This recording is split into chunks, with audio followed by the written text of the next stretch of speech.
복잡해 보이지만 간단한 내용입니다. 이런 것입니다. 할례처럼 여러 의무를 다해야 하나님께 구원받는 것이 아니라, 그런 것이 아니라 예수 한 분이면 된다. 오늘 내용이에요. 우리는 이 당시에 모세의 관례 이런 표현이 나오는데, 할례를 받지 않으면 구원을 얻지 못한다는 이 말의 무게를 우리는 잘 이해 못해요. 한국 사람들이기 때문에 잘 이해 못해요. 요즘 사람들이기 때문에. 할례라는 것은 무엇입니까? 살에다가 표시를 해서 하나님 백성이라는 것을 알려주는 그런 표식 같은 거예요. 내가 너를 보호해 주겠다. 너는 내 백성이다. 여러분, 그것이 할례의 뜻이죠. 그게 할례의 뜻입니다. 구원받은 사람의 표시였어요. 여러분, 지금도 사랑하는 사람들이 서로 문신을 해서 표시하는 경우가 있잖아요. 너는 내 것이다. 이런 식으로. 그런 것과 어떤 면에서는 좀 비슷하다. 표시한다는 면에서는. 양피를 베어서 사람이 생식기에 너는 내 것이다 라고 사인하는 것, 이것이 할례입니다. 이스라엘 사람들이 애굽에서 나온 다음에 광야 생활을 하다가 너무 오랜 세월을 했고, 이제 가나안 땅에 들어가기 가서 여리고성 앞에서 하나님 뭘 하라 그러셨죠? 할례를 하라 그랬어요. 할례를 행하고 나서 그 아픈 몸을 이끌고 그래도 전쟁을 해서 여리고성을 무너뜨렸습니다. 아브라함과 모세 때가 지나면서, 그런데 사람들은 이 할례를 율법으로 바꿨습니다. 몸에 상처를 내서 할례를 받기만 하면 자동적으로 하나님 백성이 된다라고 이야기했습니다. 그래서 이것이 초대교회까지 오늘 내려와서요, 옛날 그 모세 율법, 또 가나안 땅 들어갈 때 할례 행하고 계속 지켰고 율법이 되고, 오늘 그것이 초대교회 예수님 당시까지도 내려온 거예요. 그래서 그 할례를 행하지 않으면 구원이 없다라고 강력히 주장하는 하기에 이르렀습니다. 여러분, 오늘날 우리는 형식이 뭐가 그렇게 중요한가? 형식이 내용적으로 하나님을 잘 믿고 하나님 사랑하면 되지, 이렇게 생각하고 중요하지라고 생각할지 몰라요. 그렇지만 이 당시 적어도 유대인들이 보기에는 하나님의 언약에 대한 이런 외적인 어떤 성결함, 이런 것이 없으면 절대로 구원을 못 받는다라고 이야기했습니다. 불가능하다라고 얘기했습니다. 그래서 여러분, 지금 막 크리스찬이 된 이방인들은 이런 문화가 없잖아요, 여러분. 이게 문제가 된 거예요. 그럼 이방인들이 크리스찬이 되기 위해서 유대인처럼 돼야 되냐, 꼭 할례를. 이것이 오늘 핵심이에요. 예루살렘 회의의 제일 중요한 쟁점이었습니다. 이것이요, 여러분, 사도행전에서 가장 중요한, 아니면 어떻게 보면 성경에서 가장 중요한 논쟁이고, 교회 역사의 가장 중요한 논쟁이고, 이것이 예루살렘 회의예요. 이것이 기독교 역사상 어떻게 보면 제일 중요한 회의라고 볼 수 있습니다. 바울이나 바나바는 여기에 대해서 어떤 입장일까? 여러분, 어떤 입장일 것 같아요? 할례를 꼭 해야 된다? 그런 의무를 해야 된다? 바울이나 바나바는 예수 그리스도를 믿기 시작한 사람이면 굳이 할례를 받지 않아도 된다. 여기에 괜히 짐을 짓게 하지 말아라 하고 이 문제를 정면으로 돌파하기로 마음먹었어요. 그래서 오늘 1절, 2절 쭉 나왔지만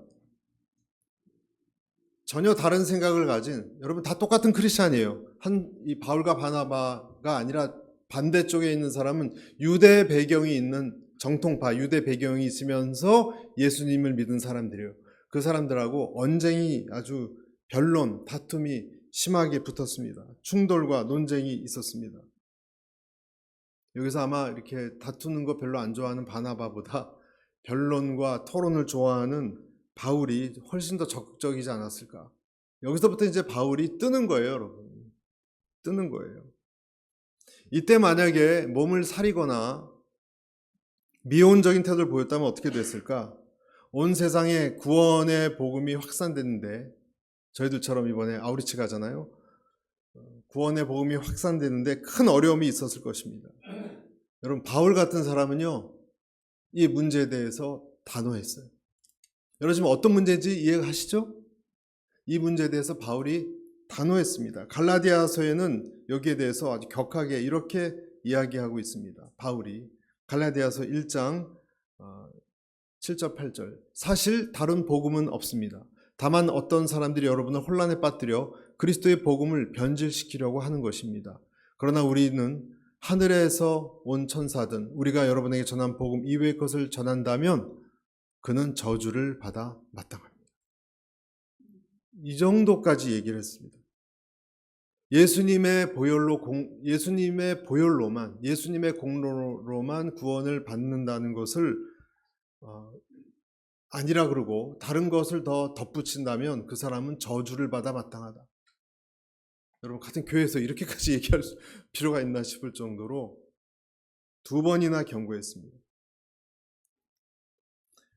사도들이 처음에 이 예루살렘 회의에 들어올 때 예루살렘에 도착하자마자 제일 먼저 한 것은 자기들이 있는 하나님이 역사한 사역을 보고하는 것입니다. 다음 주에도 저희가 갔다 와서 사역 보고를 할 텐데, 이 보고가 끝나니까 오늘 이제 사실 바리새파 크리스찬들이 문제를 제기한 거예요.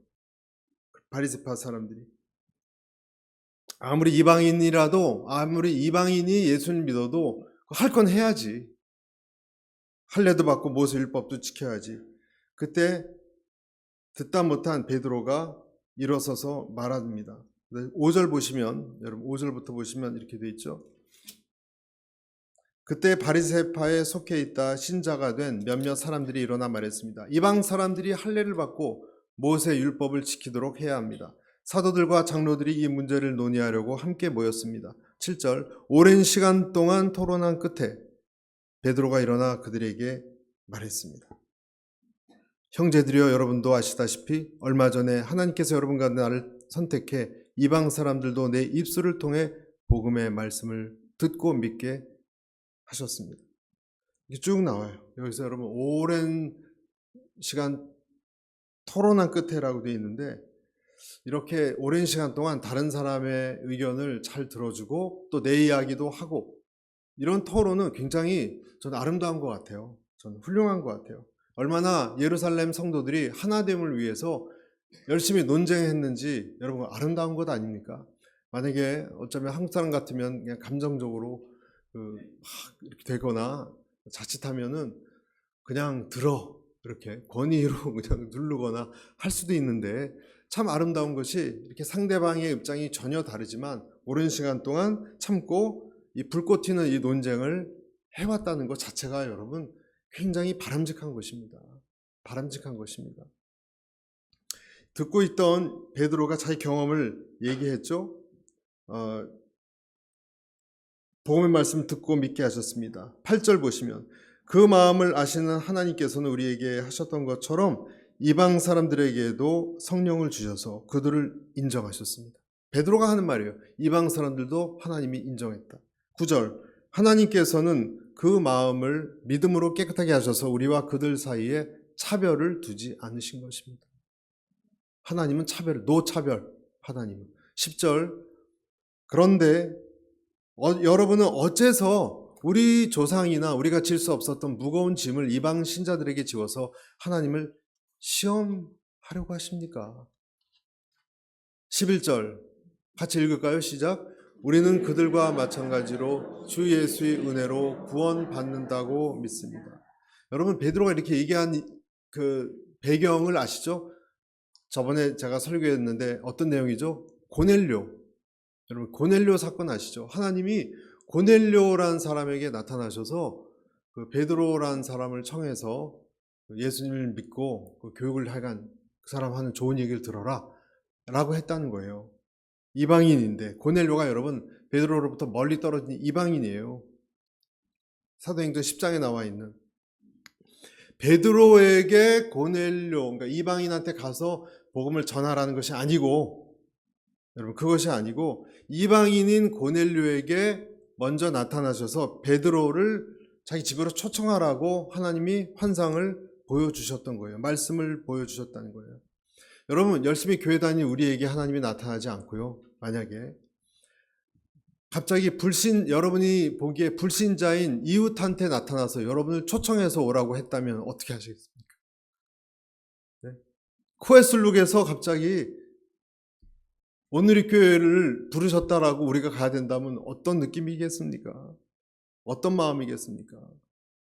그리고 도착하기 전에 베드로의 집에 그들이 오기 전에 하나님께서 베드로에게 보자기 환상 기억나시죠? 징그러운 것들, 벌레 같은 것들, 기는 것, 절대 먹어서는 안 되는 혐오스러운 것들을 하나님이 3번이나 그러지 말고 먹어라.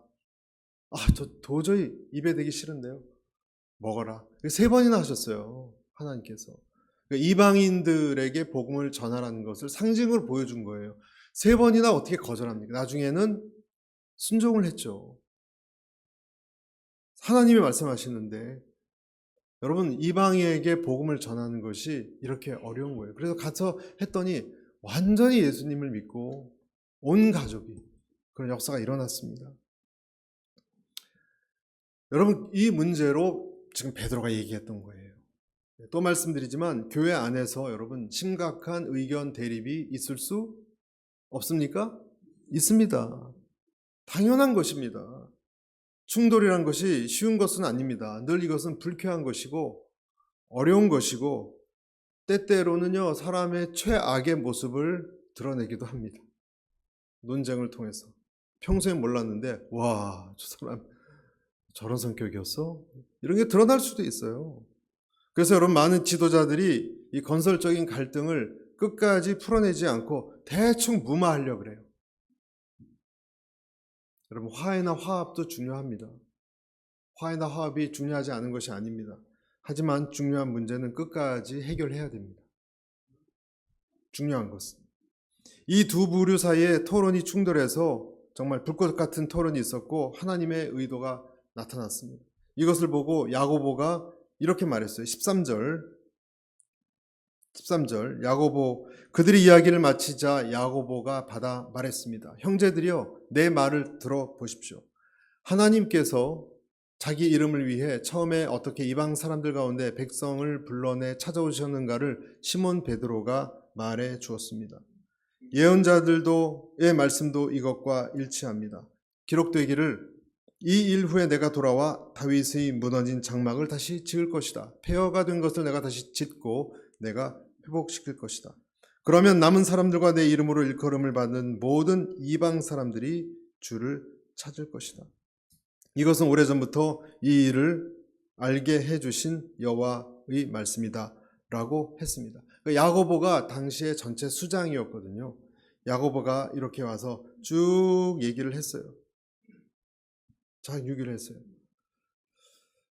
그리고 결론을 내렸습니다. 오늘 이 중요한 예루살렘 논쟁, 이 회의, 교회 역사상 제일 중요한 이 내용의 결론이 무엇입니까? 19절부터입니다. 우리가 이제 19절부터 우리 21절까지 내용인데 이 내용이에요. 그러므로 내 판단으로는 우리가 하나님께 돌아오는 이방 사람들 괴롭게 해서는 안 된다고 생각합니다. 20절 같이 읽겠습니다. 시작. 다만 우상으로 더러워진 음식과 음행과 목매어 죽인 짐승의 고기와 피는 멀리하라고 편지하는 것이 좋겠습니다. 여기 잠깐 그대로 켜주시고요. 딱 네 가지만 빼고 다 통과시키자. 이것만 그들이 함부로 하지 않는다면 예수 믿는 구원받은 백성으로 인정하자. 네 가지가 뭐죠? 우상에게 바쳐진 제물, 그것을 먹고 그런 사람까지 크리스천으로 받아들이지 말자. 음행, 피를 빼지 않아서 목매어 죽인 짐승의 고기, 그리고 피, 이것을 좀 멀리 한다면, 여러분 할례 얘기는 없죠? 이것을 멀리 한다면 괜찮다. 야고보가 최종적으로 한 말의 핵심은 무엇입니까? 다른 어떤 조건이나 행위가 아니라 예수님의 은혜, 그것만이 구원의 단 하나의 조건이다. 예수님을 믿는 유일한 길, 그 내가 믿음만 갖고 있다면, 예수님의 십자가를 믿는 믿음만 갖고 있다면 괜찮다고 선언하는 거예요. 하나님께 돌아온 이방 사람들을 절대 괴롭게 해서는 안 된다. 이 표현이 여러분 결정적이에요. 그들 괴롭게 해서는 안 된다. 무엇이든지 어떤 종교적인 할례라든지 세례라든지 율법 준수 이런 인간적인 것들로 그들을 괴롭게 해서는 안 된다.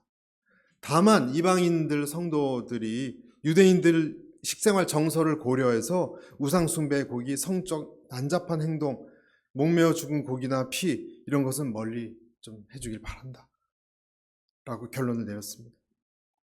어떤 것이 본질적인 것이고 어떤 것이 본질적인 것이 아니다라는 걸 분명히 했어요. 여러분, 술을 하고 담배를 피우면 구원을 못 받습니까? 어떤 분은 목사님 전 교회 못 나가요. 술을 아직 못 끊었어요. 무슨 상관이 있습니까, 여러분? 담배를 못 피웠어요. 정 힘들면 예배 중간에 나가서 담배 피우고 다시 들어오시면 돼요. 실내에서만 금연하시면 돼요. 그게 구원하고 무슨 상관이 있어요? 다른 사람에게 건강에 해롭기 때문에 문제지 구원하고는 아무 상관없어요, 여러분. 고주망태가 되어도 구원하고는 아무 상관없어요, 여러분. 너는 너무 담배 냄새 때문에 구원 못 시키겠다. 너는 알코올 농도 음주 차량 측정하듯이 알코올 농도가 너무 높아서 천국에 못 들어오겠다. 하나님 그러시지 않습니다. 그것과 상관없습니다. 본질적인 것과 그렇지 않은 것의 차이를 우리는 알아야 됩니다. 예수님의 십자가 외에는 우리는 자랑할 것도 없고 의지할 것도 없고 그것만 유일하게 우리를 하나님께서 합격시키시는 기준입니다. 그래서 갈라디아서 6장 14절 이런 말씀이 있어요. 그러나 내게는 우리 주 예수 그리스도의 십자가 외에 결코 자랑할 것이 없으니 그리스도로 말미암아 세상이 나를 대하여 십자가에 못 박히고 내가 또한 세상을 대하여 그러하니라. 사랑하는 성도 여러분, 오직 예수 그리스도만을 자랑하시기를 축복합니다. 십자가만을 기뻐하고 자랑하시기를 축복합니다. 이것이 제일 소중하고 핵심적인 우리의 자랑거리예요. 여러분, 이것이 여러분에게 가장 여러분을 자랑스럽게 하는 것이 십자가가 될 수 있기를 바랍니다. 이 말은요, 이렇게 말하는 것과 똑같아요. 오직 단두대를 기뻐하라. 이 말은 가스실을 기뻐하고 사형 집행하는 주사를 기뻐하라. 당신이 가장 자랑하는 것이 그리스도를 처형한 교수 때의 밧줄이 되게 하라. 여러분, 이렇게 얘기하는 거와 똑같습니다. 여러분, 정말로 이거 외에는 우리가 자랑할 것이 없습니까? 정말로? 아멘? 네, 그렇습니다. 바울이 말했듯이 우리는 십자가만을 자랑하고 기뻐해야 됩니다. 왜냐하면, 왜 그럴까요, 여러분? 왜 그럴까요? 만약 우리에게 주어진 모든 상황에 대한 소망이 있다면, 여러분의 인생에 어떤 소망이 있다면 그 이유는 왜일까요? 예수 그리스도께서 계시기 때문이에요. 예수께서 계시기 때문이에요. 환난은 연단은 소망을 이루는 줄 압니다. 이것이 여러분에게 있는 것을 믿습니까? 있다면 왜 그럴까요? 여러분에게 예수 그리스도가 있기 때문에 그런 거예요. 십자가 때문에 그런 거예요. 환난 중에도 즐거워한다면 여러분이 그것은 오직 그리스도 때문이에요. 그리스도가 없으면 여러분 환난 중에 즐거워하지 마세요. 어떻게 즐거워합니까? 아무도 안 돕는데. 내 약함과 실패를 즐거워할 때도 여러분 그것이 그리스도의 십자가 때문이라는 것을 알아야 됩니다. 왜냐하면 예수님으로 인해서 구속된 죄인들에게 모든 좋은 것은요, 예수님 십자가를 통해서만 얻어진 것이기 때문에 그래요. 구속된 죄인에게 임한 모든 좋은 것은요, 모든 것은 100% 예수님의 십자가를 통해서만 우리에게 얻어지는 것이기 때문에 그래요. 나쁜 것까지도 선으로 그래서 바꿀 수 있습니다. 우리에게 주어진 모든 것들은 예수님의 십자가로 인해서 하나님의 아들 예수님을 통해서 베풀어진 것이에요. 원래 우리에게는요, 심판밖에 없었어요. 원래 우리는 정죄받는 것밖에 없었어요. 우리에게 주어진 이 세상의 모든 것은요, 예수님의 죽음 덕분이에요. 이 세상 모르는 사람은 잘 모를 뿐이 몰라요. 시한이 있지만 우리는 알아요. 이 모든 것은 예수님의 죽음 덕분에 우리가 누리고 있는 거예요. 당연히 그렇기 때문에 예수님의 십자가를 즐거워해야 되는 것입니다. 하나님의 아들의 죽음의 대가로 얻어진 것이기 때문에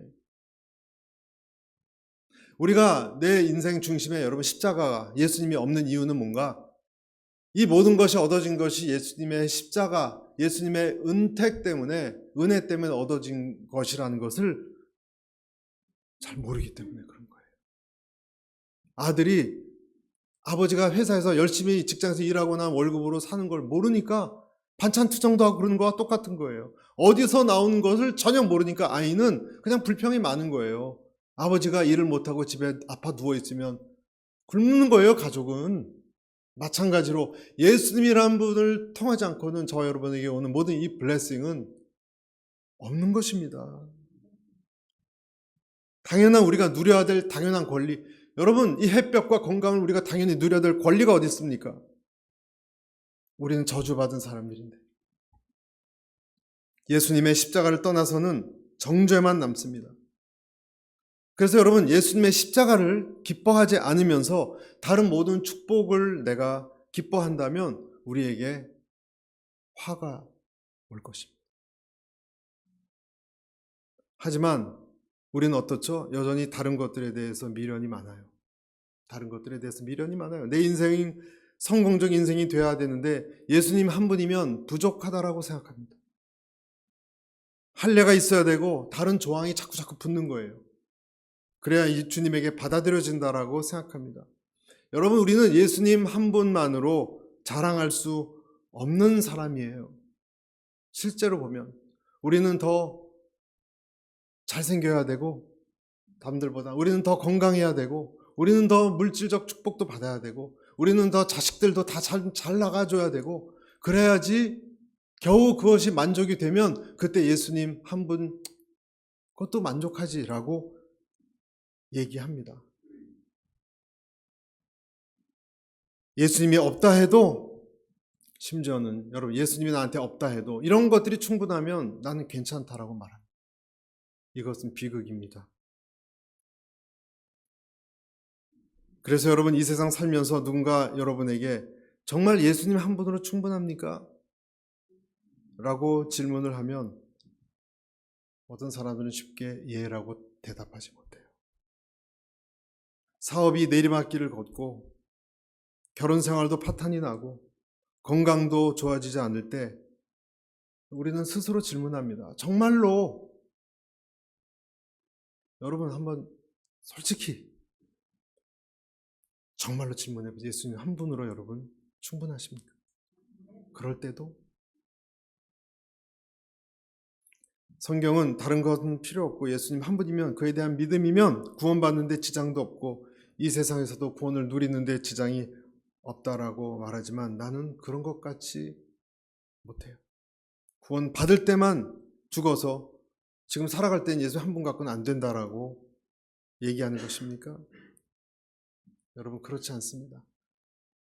언제나 그때나 나중에 죽어서 주님 나라 갈 때나 지금이나 십자가의 은혜 하나면 나는 충분합니다라고 외쳐야 합니다. 충분합니다라고 이야기해야 됩니다. 하지만 그것이 갈등이 많은 외침일 수는 있어요. 어떤 성도님들은 예수님보다 내가 하는 일에 대해서 관심이 많죠. 어떤 때는 이렇게 생각해요. 내가 어떤 일을 하는데 여러분 하나님의 뜻대로 했다면, 옳게 했다면, 정직하게 했다면 좋은 결과를 얻어야 된다. 좋은 열매가 있어야 된다.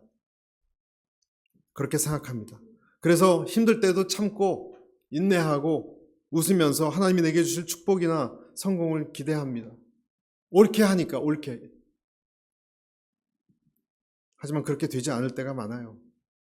여러분 옳고 정직하게 한다고 좋은 열매를 꼭 맺는다는 보장이 없어요. 그렇지 않을 때가 더 많은 것 같아요.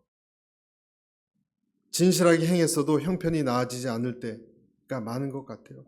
결국 그것 때문에 하는 것을 포기하고 꿈을 저버리고 치료도 포기해야 되고 가족의 끈을 놓아야 할 때 그때도 여러분은 예수님 한 분이면 충분합니다 라고 말해야 됩니다.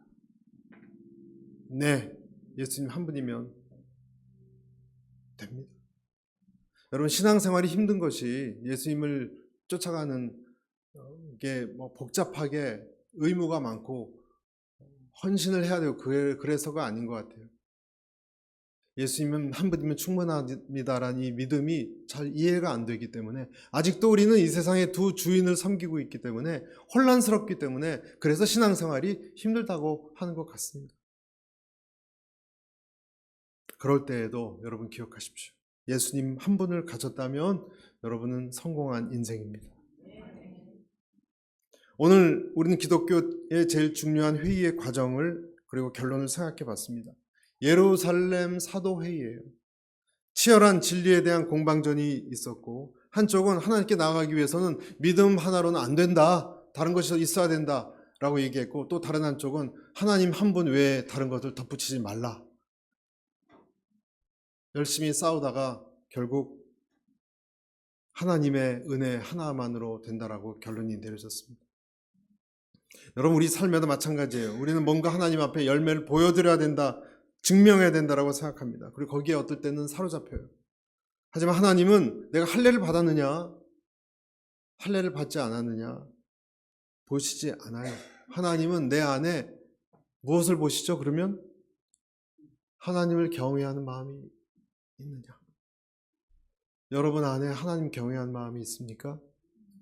내 안에 예수님이 계시느냐? 그것이 제일 중요합니다. 자꾸 우리가 그 이상 무엇을 하려고 하면 구약으로 돌아가려고 하는 것입니다.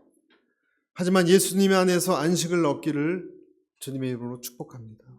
예수님이 우리가 얼마나 완벽한 인생을 살았는지 묻지 않고요, 얼마나 실수를 많이 했는지, 얼마나 우리가 거칠게 왜곡되게 때때로 남들에게 실망감을 불러일으키는 일들을 하고 살아왔는지를 묻지 않으십니다. 대신 주님은 너는 얼마나 나를 의지했느냐를 물으세요. 그래서 주님은 오늘도 우리 2000년이 지난 오늘도 이렇게 말씀하세요. 너는 가면을 벗고 있는 그대로 나한테 나와라. 상처 치유되지 않은 모습 그대로 나와라. 상처가 있는 것은 어쩌면 나를 더 의지하게 하기 위해서일지도 모른다. 추한 모습 그대로, 약한 모습, 실패한 모습 그대로 나와라. 아무 조건 필요 없다. 여러분, 이것이 그렇게 할 때 예수님이 여러분에게 능력이 됩니다. 그때 안식이 이루어집니다. 여러분, 예루살렘 회의 같은 이 갈등을 통과해서 진정한 예수님의 복음에 성큼 더 다가가는 저와 여러분이 되시기를 축복합니다. 기도하겠습니다.